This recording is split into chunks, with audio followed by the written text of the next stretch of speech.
Chino! Opa.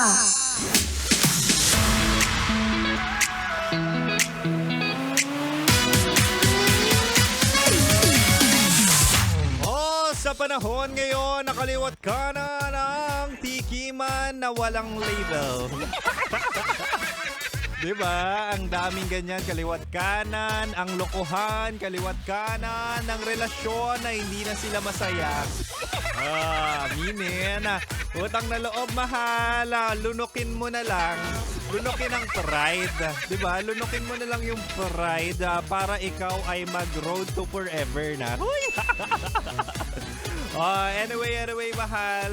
Ito nga pala ang Spicy Opo mo sa radyo na kapag natikman mo, hahanap-hanapin mo. Ako to si DJ Kim Chino. Makakasama mo ko ngayong Friday evening. Oo. Ngayong Friday evening ako ang iyong makakasama. Walang iba ang Spicy Opa na si DJ Kim Chino. Kaya naman mahal, di ba nga totoo sabihin natin na madaling sabihin na mahal ko siya, mahirap i-validate kung totoong pagmamahal na yung nararamdaman mo. Kumbaga, ano na ba yung turning point para masabing love ko na siya? Usually, di ba, akala natin mahal na natin, pero need mo munang siguraduhin bago mo sugalan.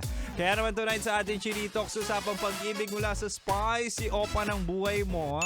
Ibibigay ko ang 3 senyales na mahal mo na siya. Wow! Ito yung mga nag-aalangan. Usually nag-aalangan yan kung susugal ba siya sa tao. O wag ka mag-alala, tutulungan kita, kukonsentihin ko yung kaharutan mo sa buhay. Ito na mahal. Una, mahal mo na yan kapag gusto mo na siyang alagaan, hindi lang makuha.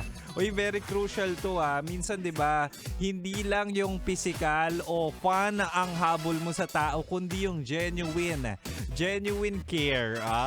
Genuine care kasi gusto mo na siyang safe lagi, masaya siya, kumbaga concerned ka na. Nandun ka na sa point na gusto mo na siyang kasama sa buhay mo and at the same time, alagaan for his or her safety. Ay naku, mahal mo na yan. 'Di ba?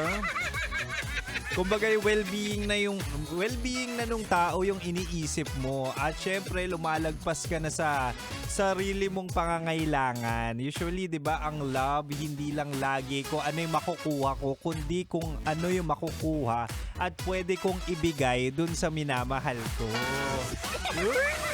Lalandino, nagigigil ako sa'yo. Ganyan din ako Tsaka kapag mahal mo na, may instinct ka na para protektahan yung tao. Definitely protect, not just physically but also emotionally. Diba? Parang nagiging sensitive ka na and at the same time, gusto mo masaya na yung tao. Definitely, that's love already. Hindi na siya yung someone you like. Kumbaga, someone you want to take care for a long time o di kaya for forever. Wow! Ewan ko ba sa inyo? Ang dami sa inyo in love na talaga, pero talaga nga namang kaya ba kayong mahalin pabalik ng mga minamahal nyo? Yun yung tanong di ba? Minsan. Anyway, ang akin lang naman, sana kung magmamahal ka, sana sa tamang tao na para hindi masayang yung mga investment mo, hindi masayang yung pagmamahal mo, katulad ng ginawa sa'yo ng ex mo. Di ba? Totoo yan Well, mahal. Isa pa lang yan sa senyales na yan. Mahal mo na siya. Pero wag ka mag-alala, hanggang 9 p.m. pa naman si Kim Chino. At si Kim Chino ay may 2 pang bala para malaman natin kung totoong pagmamahal na ba talaga ang nararamdaman mo sa kanya. Huwag mong ililipat ang radyo, mahal, kasi ako'y magbabalik. But for now, manatili nakatutok dito lang sa 90.7 Love Radio. Kailangan pa bang i-memorize yan? Basic!